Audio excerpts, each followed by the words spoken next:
Action Motorsport vous est présenté par la Capitale Assurance Générale, l'assureur québécois des quadistes par RPM Rive-Sud. Ça fait 10 ans qu'on roule ensemble, ainsi que le magazine Sport Motorisé, votre première source d'information en moto, motoneige et quad.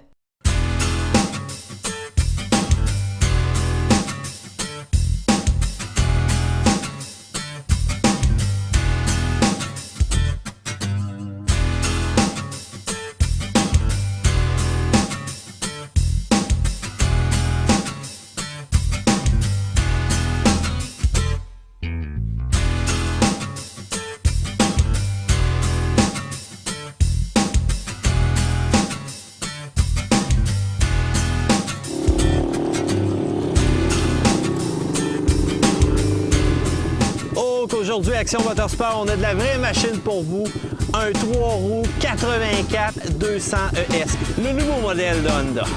Mathieu, on a un show à tourner, arrive!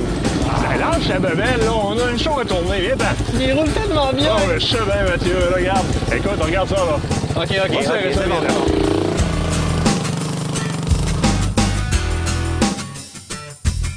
Sur une note un peu plus sérieuse aujourd'hui, on a deux super machines Action Motorsport à vous présenter. Avec moi, nul autre que Martin Bourget. Martin, ça va bien? Excellent, et toi? Toujours, toujours. Écoute, on peut pas mieux aller. On a un super bel environnement aujourd'hui pour présenter deux machines. Bon, il y en a une qui est un petit peu plus conservatrice, mais la deuxième, aïe aïe, les gens d'RPM nous ont gâtés solide. On y va directement avec le RZR 900.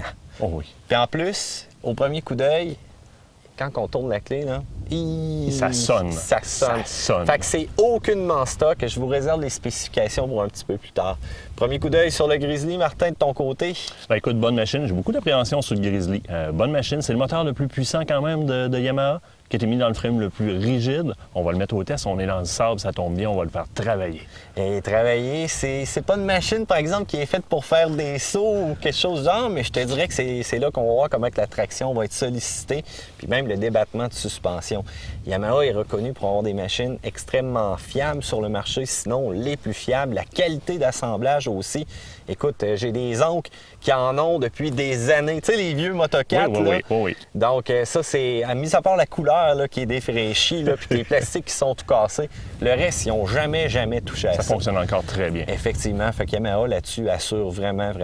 Puis, premier coup d'œil, tu sais, toi, un gars qui est conservateur, je te vois regarder de l'autre côté. T'as-tu un peu d'appréhension? Oui. Puis je dirais que je vais l'essayer tantôt, mais qu'est-ce que je t'ai dit quand on est arrivé? J'ai dit, t'as la grosse machine aujourd'hui, Mathieu? Je te laisse la petite. Oh, c'est correct comme ça. Bien, écoute, côte à côte aussi, il faut encore une fois être prudent. L'expérience nous a démontré avec le temps que c'est une machine sur laquelle tu peux aucunement faire une répartition de poids. Hein? Donc, un VTT, c'est quand même pas si pire. Tu montes une côte, tu t'avances, ton transfert de poids a vraiment un impact sur tes roues avant. Même chose que tes côtés latérales. Cependant, un côte à côte, quand tu as poussé la limite puis que tu es rendu sur deux roues, peu importe ce que tu fais, comment tu vas gigoter, en plus tu es attaché, c'est pas mal terminé là. Fait que le seul effet de vague juste de tes bras, là, ça donne à rien.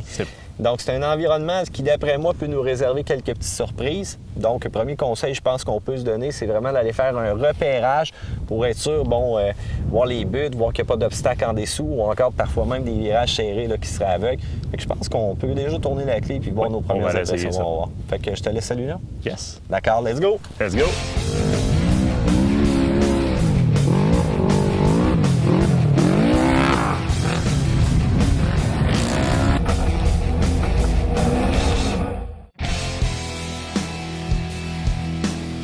La semaine prochaine, on a la chance d'essayer pour vous le Scrambler de Polaris, qui est un modèle très attendu cette année. Mais ce coup-ci, j'ai voulu prendre l'avance sur Mathieu Thomasin. Je suis venu me faire mes armes avec Luc chez RPM Rive-Sud. Comment ça va? Ça va bien, toi? Hey, ça va très bien. Écoute, toute qu'une machine. Complètement revampée. Mais là, ce que je veux faire, moi, je veux que tu me parles un peu des particularités. Je vais prendre l'avance sur Mathieu Thomasin cette fois-ci, faire le connaissant un peu moi aussi à mon tour. Il y a beaucoup de choses. C'est une machine qui a de la gueule, une affaire incroyable. Et c'est une ancienne star que Polaris prend et remet sur les planches. Exactement ça. Complètement différent. Nouveau design, nouvelle carrosserie qui est complètement différente. Il y a deux versions disponibles. Oui. La version régulière et la version édition spéciale, si on veut. C'est celle-là qu'on a devant nous, je pense. C'est celle-là ici, exactement. La différence entre les deux? Principalement les roues. Oui. En acier versus les roues en mag versus les roues d'acier. Oui. La direction assistée qui est le power steering. Les lumières et, point bien important, la suspension Fox. Oui, écoute, Fox Stadium One. Donc, quand même, une très bonne suspension là-dessus. Assez impressionnante. Semblable à ce qu'on avait sur le RZR. Absolument. Donc, très performant, qui est capable d'en prendre. Capable de répondre. Si on différencie l'ancien modèle du nouveau, au niveau motorisation, qu'est-ce que celui-là m'offre? Bon, on parle d'une puissance de 850 à chaud. Donc, un high output. Exactement ça. Oui. Donc, c'est très puissant, très Assez performant. agressif. Exactement ça. L'échappement. Oui. L'échappement a été complètement changé. La direction. La direction. Qui revient un peu comme la direction des RZR. Donc, solidifié comparé au passé. Plus de très solide. cléarance. Exactement. Plus large. Moi, je t'en reviens sur l'échappement. Qu'est-ce qu'il y a de spécial, celui-là? C'est un échappement j'ai entendu parler qu'on avait un système de racing qui s'en venait. Exactement ça. C'est ce qu'ils ont fait, finalement. Ouais, le manufacturier l'a fait. L'a fait, exact. Donc, échappement un peu plus racing. Donc, Performance. va nous donner encore plus de performance, exactement ça. plus de prise au niveau du moteur. Au niveau de la direction, bien, on le voit de toute façon à l'œil que c'est pas des baguettes de spaghettis qui après ça. Là. Non, c'est capable d'en prendre. c'est large, c'est gros, c'est solide. Au niveau de la transmission, je suis dans la nouvelle technologie de Polaris. Oui, donc, on a suivi, on a adapté le PVT. Donc, on a mis le PVT dessus, mais dans les nouvelles technologies, donc la performance. J'apprécie qu'on aille le power steering sur celui-là. Plusieurs modèles qu'on a essayé pendant l'année, ça venait en option. D'un fois, on les avait, d'un fois, on les avait pas. Là, tu me gâtes un peu, tu m'envoies avec une édition spéciale. Moi, je remarque à l'œil que le moteur est bas. Oui, le moteur est plus bas. Automatiquement, les marchepieds sont plus bas. Donc, j'ai vraiment un point de gravité qui est plus bas bas, sur plus celui-là. stable. On a vraiment fait une bête qui, on va s'entendre, là, dans le marché, la compétition entre, si on veut, les modèles dans le coin des cylindrées 600 aller jusqu'à 700-800, c'est très large, il y en a beaucoup. Mais là, on est en dehors. C'est dans un autre C'est gamme. autre chose. On aime ou on n'aime pas le modèle? On aime ou on n'aime pas. On aime ou on n'aime Mais pas. si on cherche un véhicule de performance dans ce type de véhicule-là, c'est le véhicule que ça prend. Écoute, j'ai vraiment hâte de mettre les clés dans le contact, d'aller essayer ça. Puis surtout d'impressionner mon ami Mathieu avec mes connaissances techniques. Grâce à toi, je te remercie. Ça fait plaisir. On se revoit dans une prochaine chronique. À bientôt. Merci. Ce volet boutique vous a été présenté par RPM Rive-Sud. Ça fait 10 ans qu'on roule ensemble.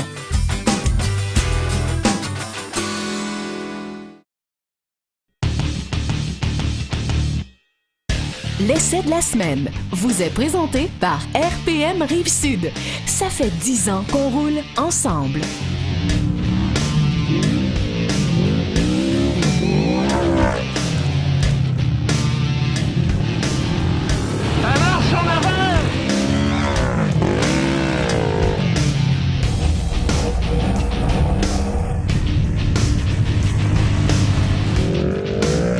Seulement quelques tours ici dans le pit de sable et ça nous a permis de nous rassasier avec nos appétits de la performance qu'on avait.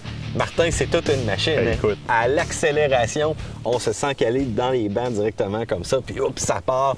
Sans compter le son aussi, hein? Très, très, très sonore. Mécanique moteur. Donc, Polaris, c'est garder une petite gêne. Au lieu d'aller jouer dans les 1000 cc, vraiment les moteurs beaucoup plus gros, beaucoup plus lourds, ont développé un 900 qui a de la révolution. Donc, qui tourne, voire même 2000 tours plus rapide que ces moteurs habituellement. On parle de combien de forces là, à l'origine? Bien, à l'origine, ça devrait avoir 88 forces de moteur, mais le tien, Mathieu, en est tout autrement, je crois. Effectivement. Donc, les gens de chez RPM sont spécialistes de la performance aussi. Il y a un mécanicien là-bas qui va vous monter le package que vous voulez. Dans celui-là, ils nous ont installé un kit Alba Racing Stage 2. Qu'est-ce que c'est ce Stage 2-là? Bon, c'est des cams pour le moteur, c'est les entrées d'air, c'est la ligne d'échappement. Et écoute, c'est une programmation aussi, parce que maintenant, avec l'électronique dans ces véhicules-là, donc on a moyen d'ajuster les courbes de puissance, d'ajuster les révolutions maximales moteur, puis vraiment d'aller chercher le maximum du potentiel. Juste avec ça, on rajoute entre 20 et 20 quelques forces là, au moteur. Là. Puis ça paraît en tabarouette. J'espère. Les gens de Alba Racing, là, vous irez voir sur leur site, ils font tourner leur véhicule sur un dynamomètre pour voir la performance que c'est allé chercher. Et on parle de 103 forces moteurs, là, si je ne me trompe pas, là, pour ce kit-là. Donc, c'est vraiment quelque chose d'assez excellent. Là. Oui, bien écoute, je te voyais décoller tout à l'heure. Ça a vraiment La rod, qu'on pourrait dire. Oui, ça a de la rod, littéralement. Heureusement, tu as une suspension qui va avec quand même là-dessus. Polaris sont vraiment joués fort sur la suspension. Écoute, je pense que ça attire des regards. Hein? Ouais. Juste nos machines. Les gars de motocross pass sont là. C'est quoi ça? C'est regarder, c'est normal. On va être bon pour laisser signer qu'eux autres après, je pense. Oui. Si on revient vraiment à la tirer, la suspension, bon, écoute, c'est le point fort de Polaris. On l'avait vu avec l'essai des Sportsmen aussi. Oui. Constamment une roue à terre. Débattement à l'arrière pour lui de 14 pouces, à l'avant 13,5. Écoute, rien à envier. Même le positionnement de la suspension, beaucoup remonté dans le haut. On dirait vraiment que c'est fait là, pour affronter les dunes du Baja. Et écoute, je voyais mon 3 roues tantôt s'en aller avec une suspension qui flacotait comme ça.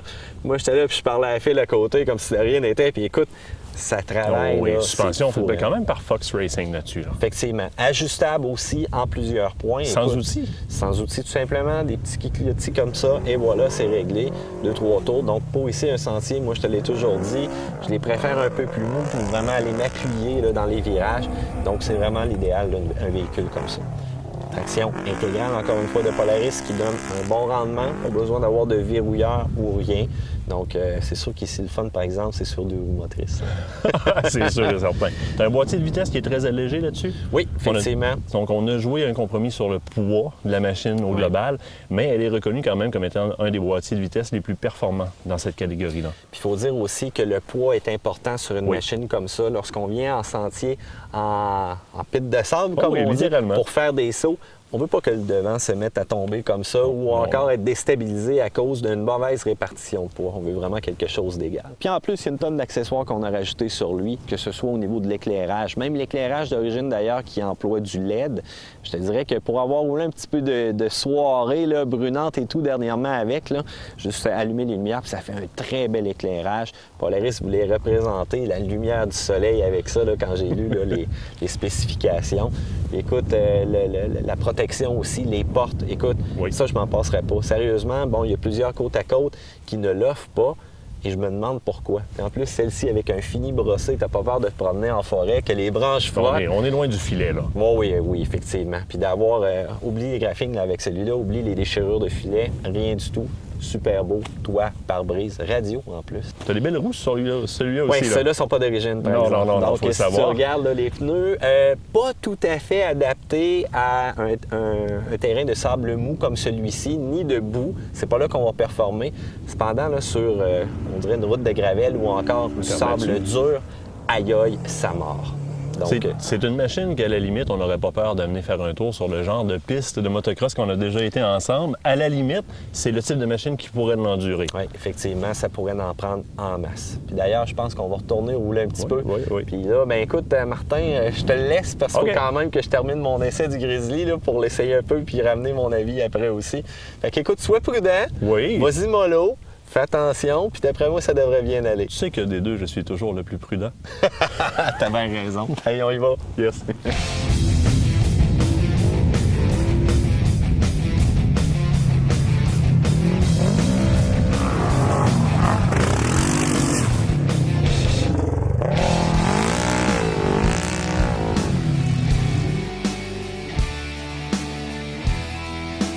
L'essai de la semaine vous est présenté par RPM Rive-Sud. Ça fait 10 ans qu'on roule ensemble. Yamaha Grizzly, une machine qui est là depuis des années. Yamaha, d'ailleurs, ce n'est pas leur début sur le marché. Extrêmement connu avec le temps. Martin, les spécifications, on partage la même motorisation qu'on avait présentée aussi dans le Raptor dernièrement, donc un moteur de 700 cc, injection bien entendu, qui développe combien de force pour lui? 46,5 forces. Un petit peu plus conservateur là, pour une mécanique comme ça, c'est sûr, c'est pas comme notre Polaris là, modifié. Mais écoute, cette machine-là, avec les spécifications qu'elle a, je vois que c'est le parfait combiné de travail. C'est un bon rendu. D'abord, Yamaha te propose son moteur le plus puissant dans son châssis le plus rigide. Sur le marché, c'est présentement le meilleur compromis poids-puissance. Justement, on parlait du Kawasaki Brute Force 650. qui se rapproche, mais lui, avec 50 cc de plus, donc surpasse là, Ben oui, parce qu'au niveau du poids, là, c'est 294 kg pour celui-là. Le brute force fait 295 kg. Effectivement. Il va en rechercher un petit peu aussi sur la longueur, parce que ce que j'ai remarqué, si vous avez des boîtes de 6 pieds et demi, pour ceux-là qui ont des camions, c'est fun, on peut fermer le panneau. Oui. Tandis que les autres, parfois, il y a juste un 2 pouces de trop avec les pneus. Donc ça, c'est quand même très appréciable. Panneau fermé, 2 attaches. La machine n'est pas trop longue. Maniabilité aussi, que ce soit dans un sentier ou encore lorsqu'on vient pour contourner des arbres. Sérieusement, là-dessus, ils l'ont très bien. Oui. Tu as une direction assistée qui est malheureusement, je vais te le dire, là, malheureusement, c'est une déception ce matin, là, malheureusement en option. Tu pensais que tu l'avais, hein? Oui, je pensais que je l'avais. Je pensais que je pourrais la mettre à l'épreuve un petit peu. Oui. En option. Écoute, malgré que la direction de par elle-même, la direction de base, comme tu le dis, est très bonne, très fiable, j'aurais apprécié ce petit plus-là qui soit intégré dans. Surtout avec la compétition là, dans ce groupe de 4 roues-là. C'est rendu agressif. Hein? Ça donc, manque. Tout le monde là habituellement. Puis lorsqu'on verrouille aussi, parce qu'en passant, le système de 4x4 est très bien. Oui. À la pression d'un bouton, on passe en mode 4x4, on tasse le petit cliquet et on appuie et là, on tombe en différentiel verrouillé là, pour vraiment la partie rocailleuse ou montagneuse pour aller chercher le maximum d'attraction. Mais ça vient très dur à tourner là, sans direction assistée lorsqu'on est verrouillé. C'est là qu'elle aurait été appréciée. Côté suspension? Côté suspension, tu as quand même un 9 pouces de débattement à l'arrière, tu as un 7 pouces de débattement à l'avant. La clairance au sol, si on veut, la garde au sol est quand même assez haute. Et on a élargi les bras en avant un peu, ce qui fait que si on a vécu dans certaines montagnes, accrocher les roches en dessous, c'est un peu moins fréquent avec celui-là. On y a pensé à ça. Et c'est une des choses qu'on présente dans les vidéos aussi. Là. Côté ingénierie, c'est très bien parce que justement, souvent, les roches qui passent près des roues vont avoir tendance à aller frapper les bras de suspension. Oui. Souvent, sont gros comme ça. Fait que qu'est-ce qui arrive avec une roche qui touche à ce bras-là? Ça plie, puis ça, c'est pas bon et on n'aime pas ça. Côté position aussi de conduite, as-tu remarqué, il n'y a pas de pare-brise, il n'y a pas de flafla, il n'y a pas de montée très haute, oui. Même pas de plastique au-dessus du guidon. Ici, on a tout centralisé vers le bas, oui. Vers vraiment une répartition là, au grand complet. J'aime aussi au niveau des plastiques sur le côté là, qui ont comme un fini que même si tu l'égratignes, ça ne changera pas de couleur pour avoir une ligne blanche. Oui. Là. Donc l'usure prématurée va être moins visible sur des plastiques comme ça. Là. Exactement. Chargement avant et arrière de la place en masse. Je trouve que les évasements d'aile un petit peu comme ça nous rappellent justement le Raptor avec les deux lumières un petit peu moins profilées, mais quand on le regarde de l'avant, là, vraiment beau de ce côté-là. Le visage méchant qu'il est capable de donner à ces véhicules comme ça. Là. Oui. Effectivement, numéro 1. Donc écoutez, nous, on va aller encore jouer de l'accélérateur ici dans notre belle dune de sable qu'on a trouvée et on se retrouve un petit peu plus tard. Vous allez avoir en attendant une chronique de JS qui vous parle de quelque chose encore d'extraordinaire et de spécial.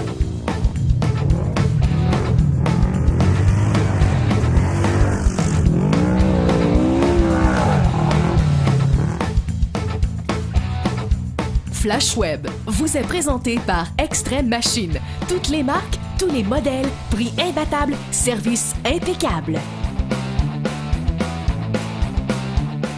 Bonjour tout le monde qui êtes assis dans votre salon. La chronique de cette semaine portera sur la vitesse en sentier. Quoi de plus plaisant que de croiser quelqu'un lentement, lui faire un petit tata de la main comme ça et que tout le monde se sente en sécurité et que la vie soit belle? Eh bien, tel n'est pas le cas puisqu'il y a environ, approximativement, 353 838 VTT qui étaient enregistrés en 2009, une augmentation de 238 par rapport à 1995. Information inutile, vous croirez? Je ne crois pas. Car c'est des chiffres importants quand même. Il y a beaucoup de VTT. Il y a une limite de vitesse de 50 km/h qui est demandée dans les sentiers. Et c'est pas tout le monde qui la respecte. Au final, c'est important de respecter les règles de sécurité car vous vous retrouverez, comme le monsieur qui est ici, à faire le cabochon et à se planter, à tomber, à se retrouver avec de la neige à l'intérieur du manteau qui fond parce que c'est trop froid. La morale de toute cette chronique, c'est que dans le fond, une balade en VTT, c'est plus le fun quand ça se termine par un petit chocolat chaud et non par une balade gratuite sur une civière.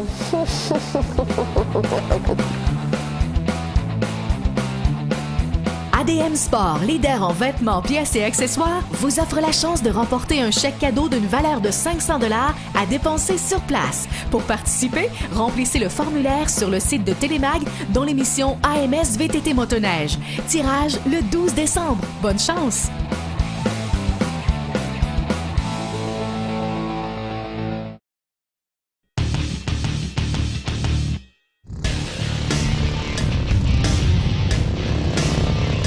En arrière de moi, sur la petite dune, une belle pièce d'histoire, très propre d'ailleurs. Un Honda Big Red 3 roues 200 cc. Le moteur 4 temps de 200 cc générait 25 forces dans le temps. C'était amplement pour faire les travaux, voire même sortir du bois ou autre, que cette machine-là était désignée pour. Honda avait mis plus de 14 ans de développement pour en arriver à cette machine-là en 1984.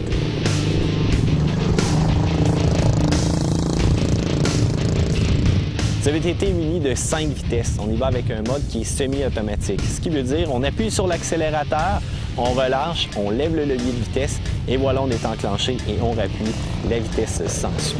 Donc, 2 gammes aussi de rapport, donc soit la vitesse élevée, la vitesse basse pour favoriser le tir de charge. Et le NEC Plus Ultra que ce VTT avait en 1984, c'était la marche arrière. Quoi de mieux que lorsqu'on arrive devant 2 gros arbres, de ne pas devoir se lever et d'aller forcer pour déplacer le véhicule. Simplement tirer le petit bouton ou l'embrayage et on recule et voilà, on est reparti. En plus, il y avait un démarreur électrique sur ceux-là.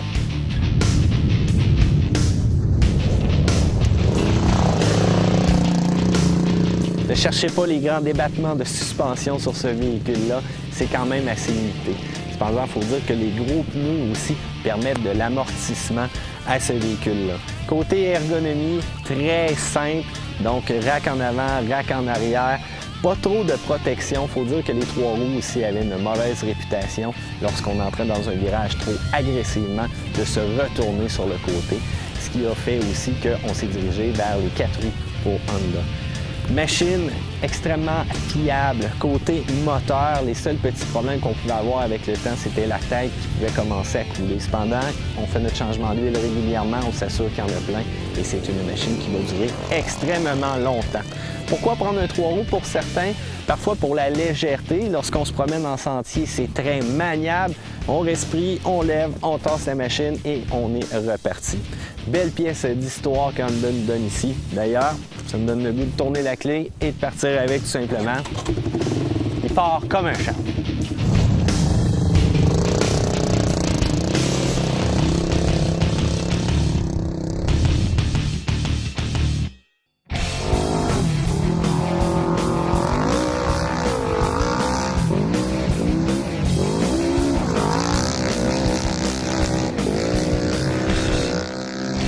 On est déjà rendu à la conclusion de cette émission d'Action Motorsport. Martin, comment t'as trouvé ça? Hey, toute une journée. Toute une journée. Toute une journée. As-tu trouvé aussi que c'est vraiment particulier conduire un côte-à-côte puis un VTT dans ces situations-là? Vraiment particulier. Écoute, il y a une énorme différence de côte à côte. Je te parlais, entre autres, à la barre des pentes descendantes, le type de vision que j'ai à l'avant. Sur le 4 roues, donc le VTT, je suis habitué de me lever pour voir qu'est-ce qu'il y a comme obstacle à l'avant. Là, je peux pas, là. Je suis attaché.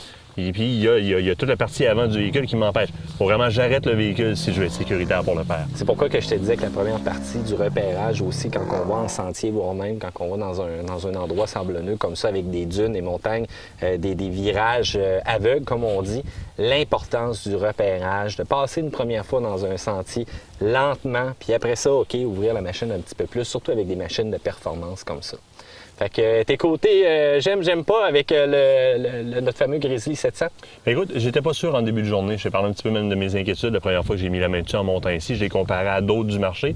Finalement, là, une fois que tu lui donnes la sauce sur le sens du monde, là, il est capable de déménager bien du sable. Il est capable d'en prendre. Oh, il est capable d'en prendre. Que la robustesse est là. Oui. Je le rementionne encore une fois, Yamaha, c'est de la solidité, de la durabilité et de la fiabilité aussi à long terme. Écoute, cette machine-là, bon, c'est pas du tout adapté à faire des sauts, faire du sable, jumper comme ça, ainsi de suite.